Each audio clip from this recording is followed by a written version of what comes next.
E te iwi I roto I tēnei pō tēnei te mi atu kia koutou tēnā koutou. Kia ora katoa tātou. So kia ora everybody, Jay Wilson here from Te Pai Pai Waho, connecting to you tonight through a number of different platforms. And we're up to kaupapa number 3 under identity.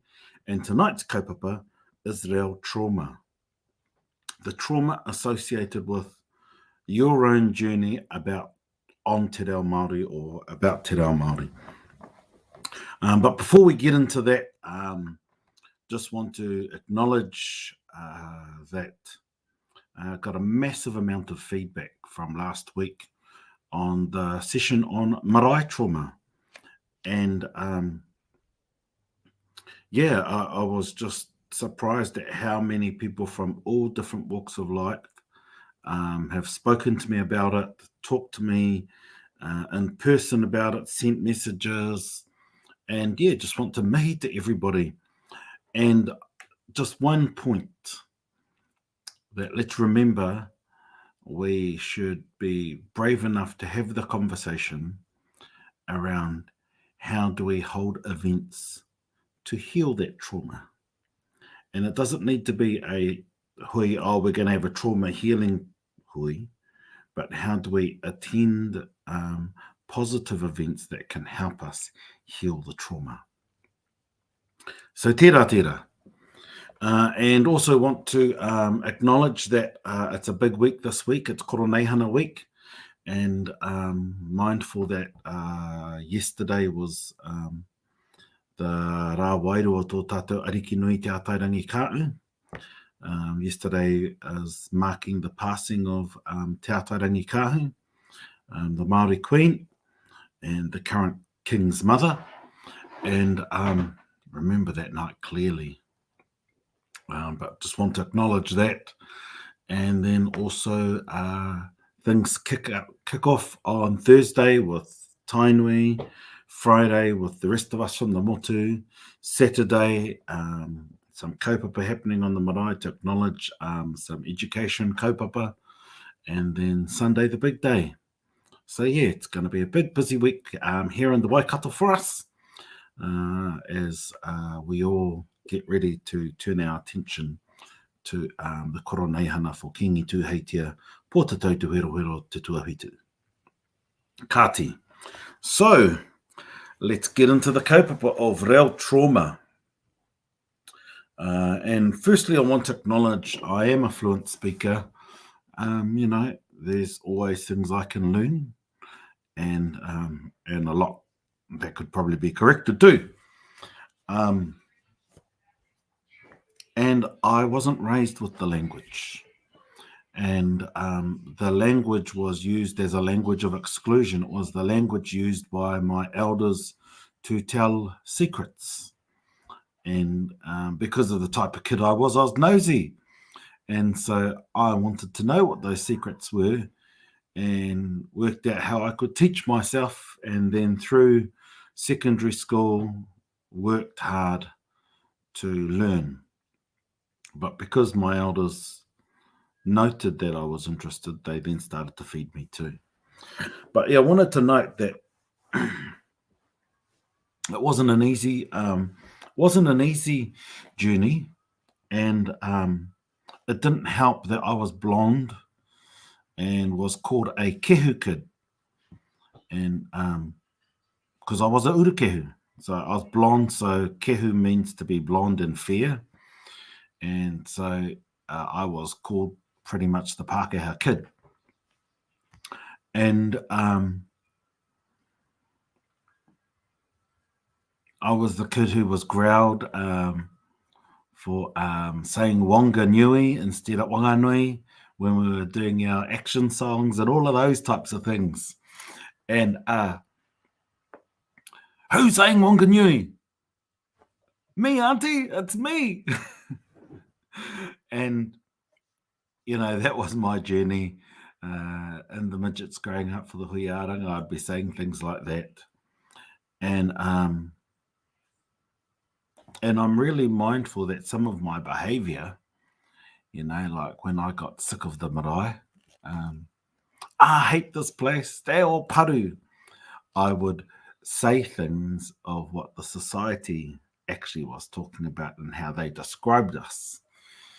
And so worked all of that out, went to university, carried on studying the language, did my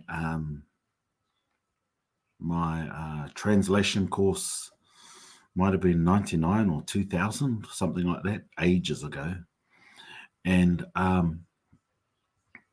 have never looked back. And I love reading manuscripts and I love looking at the language. But I'm also mindful that there's, like every living language, there are things that I don't understand. And there are times where people will be talking and I don't understand them because it's just the nature of an evolving language, is that there are always new words, and half the words I'm going, what the hell are they bloody saying? Which is why I've stopped judging manu kōrero speeches, because the language is just so different and I'm still having to catch up on that. And so I wanted to talk about this kaupapa because it's trauma.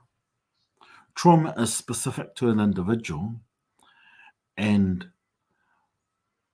it's real for you, but I think it's really important that we remember that it's real for you and it might suit someone else's purpose as well because it's real for them. But just because it's real for you doesn't necessarily mean it is real. And I noticed a couple of weeks ago there was that thing that went around, that meme that went around with those colonial people dressed up and then saying that that's how that fella felt. And then there was something on TV and all of that. And the most important thing is you recognize that you have trauma and then you don't inflict that trauma onto someone else. You know, I know my own real trauma and there are different things that I see and it takes me back to when the reo was the language of secrets, where the adults and the nannies and the koros didn't want us to know certain things. And that wasn't just secrets about adult talk. Sometimes they were talking about tapu stuff that they didn't want us to know about either. In tapu as in tapu, gala type stuff.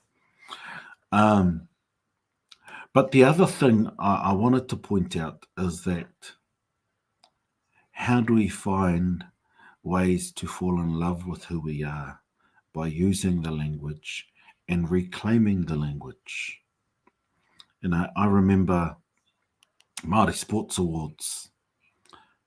I made a clear decision that I worked for one of the sponsors and I was going to say everything announcing the winner in Te Reo Māori. And I got hassled by Māori. Well, the cameraman's not going to know.